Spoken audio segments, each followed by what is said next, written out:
ছেলে বলেছে আমি ইলিশ মাছ খাবো বাবা। বিয়ে না হওয়ার এই চাকরি না, সমস্যা হচ্ছে যে আপনার দাঁড়াই না। আজকে আমরা চলে এসেছি প্রাইমারি স্কুলের যে শিক্ষকরা আছে তারা দাবিতে বসেছে যে 13 গ্রেডে যে চাকরি আছে সেটা 13 গ্রেডে রাখা যাবে না, সেটা 10ম গ্রেডে আনতে হবে। তারা এই নিয়ে অনেক করেছে, অনশনের মধ্যে বসে আছে। তারা দাবি করছে যে আমরা 39 ঘন্টা অনশনে আছি, কিন্তু আসলে দিনের আজকে 6 ঘন্টা হয়েছে, 39 ঘন্টা হলো। এখন আমরা সরাসরি চলে যাচ্ছি সেই সব শিক্ষকের কাছে যারা দাবি করছে যে তাদের 10ম গ্রেড চাই। প্রথমে চলে এসেছে এক স্যার। আসসালামু আলাইকুম। আপনার কি হয়েছে, মানে আপনাদের দাবিটা যদি একটু বলতেন, আর কেন আপনার এই দাবি নিয়ে বসতেন একটু যদি জানাইতেন। আমার ছেলে বলেছে আমি ইলিশ মাছ খাবো বাবা, কিন্তু আমি তাকে ইলিশ মাছ খাওয়াইতে পারি নাই।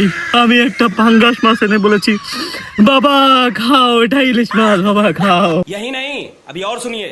প্রথমে আপনারা দেখতে পেলেন যে মাছ খাওয়ানোর একটা কাহিনী নিয়ে খুবই কষ্টদায়ক একটা ব্যাপার। আমার তখনই মনে হয়েছে যে এই 13 গ্রেডকে 10ম গ্রেডে আনা উচিত, কিন্তু আবার এই দাবিও মনে হচ্ছে না যে খুব একটা ভালো।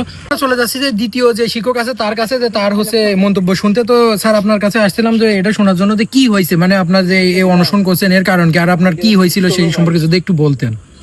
আমি 20 বছর ধরে প্রাইমারি স্কুলে চাকরি করি, কিন্তু আমার ছেলেকে আমি কখনো মুরগি, পোলট্রি ব্যতীত দেশি মুরগি খাওয়াইতে পারিনি, কিন্তু মাঝে মাঝে আমি গরুর মাংস খাওয়াইছি। আমার জীবনে কোনো নয় লাভ আছে, শুধু লস।